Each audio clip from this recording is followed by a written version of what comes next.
Nuk e keni kuptuar akoma çfarë është paketa e maleve? Ndiqeni para dhomën e saj.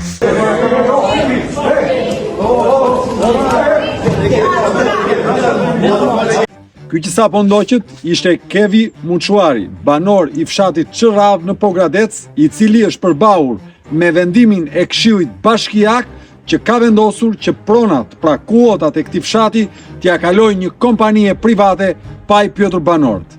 Kjo nuk është më e keqja. Me paketën e maleve, pronat nuk do t'jepen më në përdorim, por në pronësi atyre njerëzve që sigurisht nuk do t'jeni ju. Do t'jenë njerëzit afër pushtetit. Dhe si do t'i japin? Me €1. Vetëm me €1. Ndiqeni pa. Sipas nenit 6.2 e ligjit për paketën e maleve, shkruhet se 2 nga mënyrat që dikush mund të marrë malin e fshatit tënd janë duke paraqitur një fotografi të atij që e vërteton se ka lidhje me malin, ose duke sjellë dëshmi nga njerëz të tjerë që konfirmojnë përdorimin e tij për të paktën 10 vite.